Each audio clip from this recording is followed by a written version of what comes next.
Ontario is an eastern province. We are the second largest province in Canada behind only Quebec. But to really give an emphasis or an idea of how big the province really is, we are bigger than France and Spain combined. So really huge. And as a result, and sort of as you can expect, there's a wide variety of experiences on offer. Everything from world famous icons and landmarks like CN Tower and Niagara Falls to sort of lesser touched wilderness, as you mentioned, north. And actually, another thing that's a note that I always kind of like to share about Ontario is what Ontario itself actually means. So Ontario is land of shining waters in the Indigenous language. And this is very appropriate because over 50% of Ontario is covered in water, be that lakes, waterfalls, rivers, streams, that sort of thing. So again, lots of water-based activity to be had throughout the province.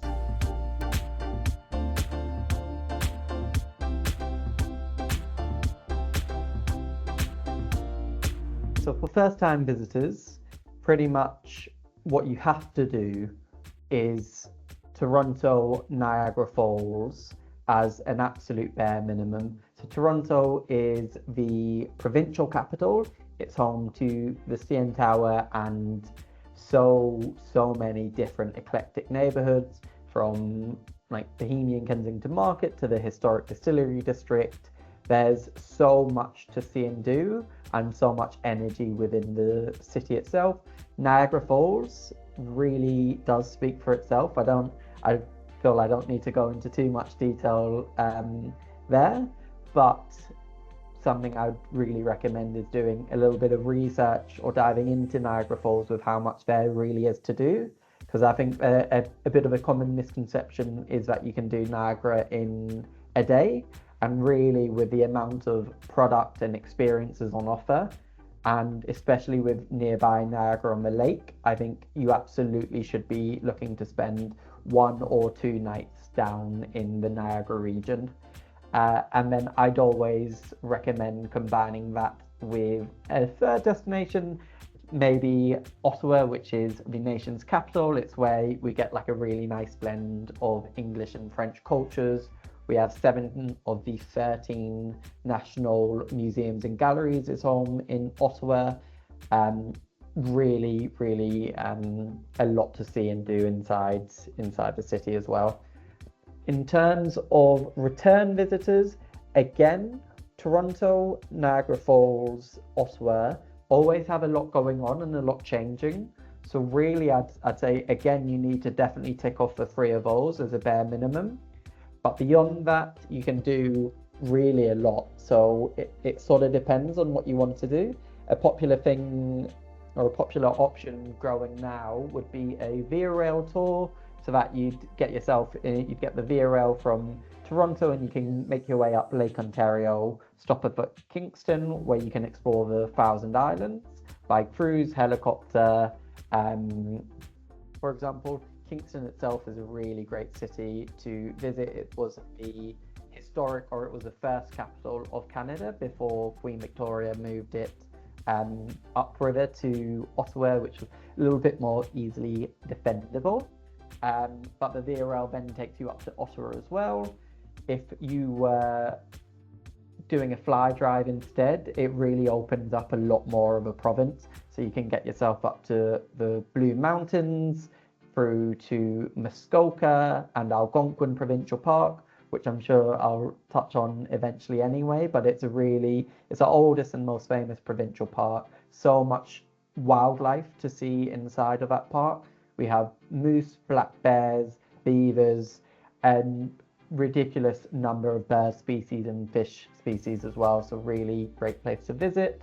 And then Manitoulin Island is home to where a lot of our indigenous product is in the province, and is also ultimately a gateway into venturing further north, where towns become fewer and farther in between. You're in sort of Lake Superior area, and it's got real rugged natural beauty And while the towns are fewer and far further between, it's where you get the real charm of like your rural Ontario Canadian towns where the locals are just lovely.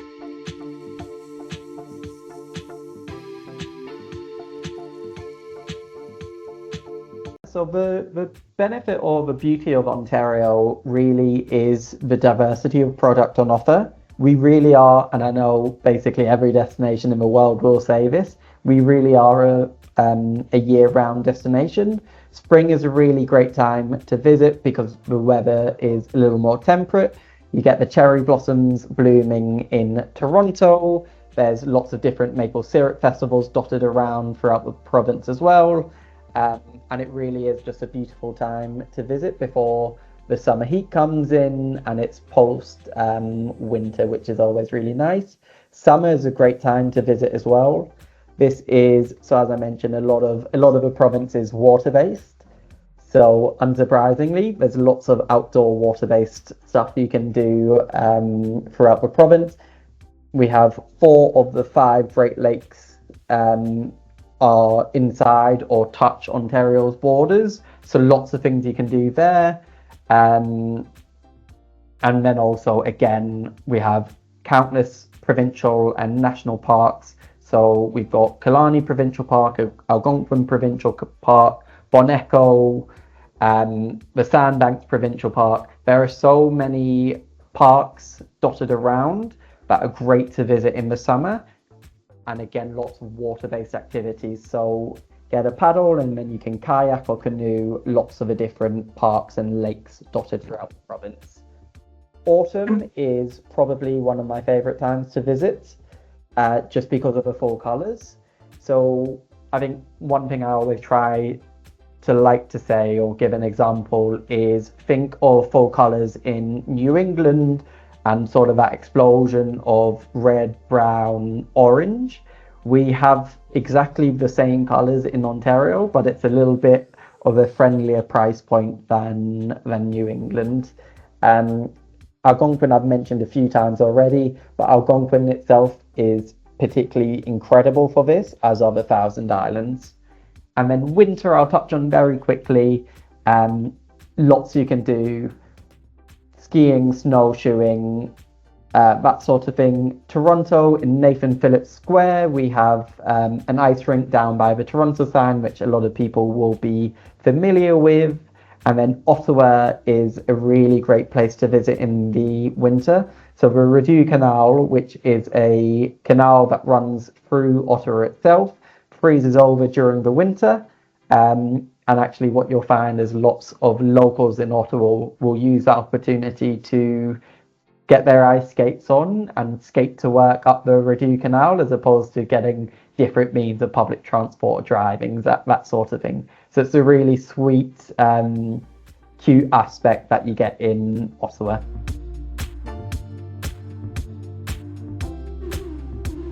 One of the things I always suggest to do when someone is visiting Toronto for the first time, second time, fifth time, is get yourself down to St. Lawrence Market, where there are countless stalls where you can get fresh produce, cheese, fish, meat, that sort of thing. But inside of St. Lawrence, there's a place called Carousel Bakery.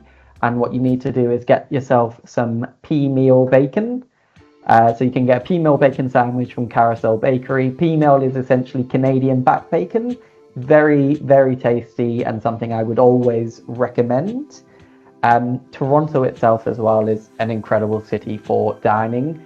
It was the first city to receive a Michelin guide, so lots of high-end Michelin level restaurants are dotted throughout the city, but also lots of different, more affordable cuisine as well. So great option is a food walking tour of the Kensington Market. So Kensington, I always like to say that Toronto is one of the most diverse cities in the world. Kensington Market is probably the most diverse neighborhood inside of Toronto. So you get everything from Nigerian food to Canadian staples like poutine to everything in between, essentially. So it's a really great place to visit and get a taste of that. Alternatively, And this is true all throughout Ontario, but Prince Edward County, which is up along Lake Ontario between Toronto and Ottawa, has a really rich farm to table tradition and movement. I say this knowing that all of Ontario has a very strong farm to table offering, but Prince Edward County is a great option for this.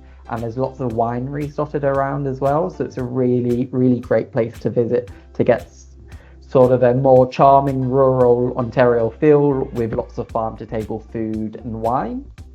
Up in Ottawa, again, lots you can do there, but the beaver tails in Byward Market are a really tasty option. So it's like a fried dough pastry with different toppings.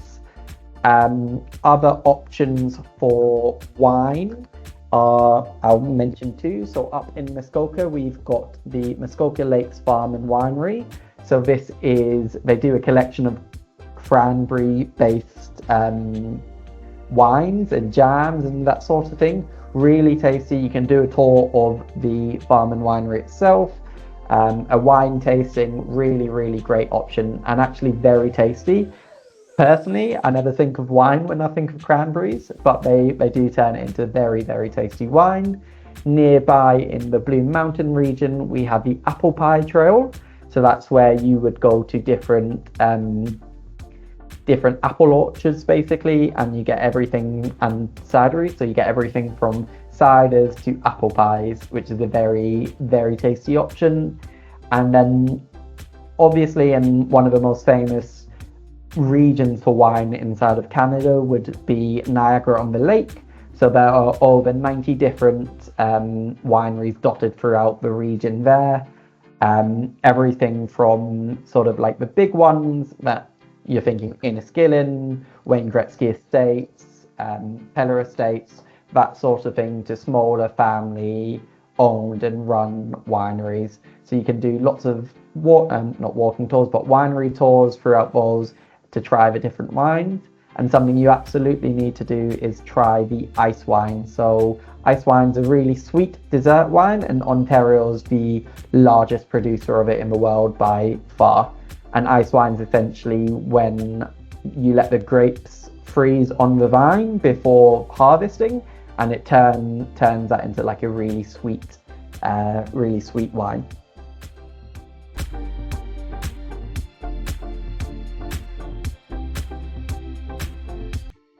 So there are a lot of different road trips and routes that you can take throughout Ontario.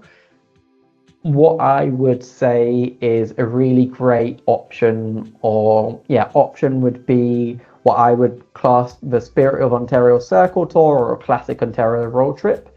So this is where you'd fly into Toronto, you'd start in Toronto, you'd get down to Niagara Falls. You make your way from Niagara Falls north up to the Blue Mountains region, visit Blue Mountain Village, that sort of thing. Make your way east across the Georgian Bay towards Muskoka into Algonquin Provincial Park again. There's a road that runs right through the heart of Algonquin Provincial Park, which is called Highway 60. You are surrounded by forests either side of you as you're going through, and the scenic highway connects Huntsville with Renfrew and essentially gives access to a lot of the park's day use areas, trails, campgrounds, that sort of thing. Alternative options would be the Via Rail. So this isn't a road trip again specifically, but it's what I mentioned before. You can get the Via Rail from Toronto up to Ottawa, stopping in Kingston along the way, which again is your gateway to the Thousand Islands region, which is stunning. Bit of a misnomer, the Thousand Islands. Called the Thousand Islands, in reality there's over 1,800 islands dotted around, lots to see and do, and actually the Thousand Islands you may be familiar with addressing, and it comes from that region as well, which is a nice option. Alternatively, again, I mentioned further north, so into northern Ontario is a really, really pretty rugged road trip that you can do. So again, you'd probably look at starting in Toronto do your Toronto Niagara, and make your way up to Georgian Bay, up towards Tobermory to get the ferry across onto Manitoulin Island. So Manitoulin Island is the largest freshwater island in the world. A lot of indigenous product on offer on the island, but then from there you can venture even further north, up along Lake Superior to all of northern Ontario, essentially. So you've got Killarney Provincial Park, you've got Lake Superior, there's really sweet, charming rural towns dotted around as well, like Wawa and Sudbury. And also lots more provincial and national parks. So Sleeping Giant Provincial Park is a really, really great option, and lots of hiking is on offer there as well. And again, ultimately, you'd wrap your way around in a circle. So you'd go into these Northern Ontario cities parks, but ultimately find your way east across into Algonquin again, and then to Ottawa, and again you experience Ottawa, and then make your way back down Lake Ontario, stopping off in Kingston, Gananoque, Prince Edward County, that sort of thing.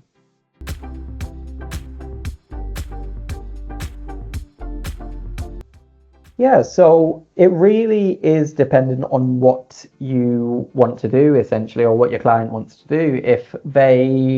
We have year-round flights into Toronto, and actually recently Air Canada are flying to Ottawa, which is great. But for Toronto, you can fly with Transat, Air Transat, Air Canada, BA, Virgin Atlantic from London. So we have flights from London Gatwick, London Heathrow. We have regional flights out of Manchester, Glasgow, Edinburgh as well. So all the way up and down the country, it's very easy and quick to get into Toronto. So it's about a 7.5 hour flight, which is great. And again, year round. So essentially whenever you want to go and whatever you're trying to do, it's very easy to get there. For those doing a road trip, I would always say fly. So you're going to be flying into Toronto. You don't need a car in Toronto. The public transport system is incredible. So I would say experience the city generally, and do your 3 or 4 nights in Toronto, and then pick up the car hire as you're leaving. So it saves you the traffic that comes with visiting a big city, and it saves you on parking and just the general cost of renting a car for an extra few days. Otherwise, it really is sort of a world's your oyster in Ontario. It's a great place to visit year round. Obviously, the summer months are a little bit more busy, so Niagara Falls is a really great place to visit from my perspective in the winter. It's where a lot of the attractions are still running, not the boats, obviously, but a lot of the others are still open, and it's a lot quieter inside Niagara Falls as a town during that time. But otherwise, as I say, it really is a great place to visit year round.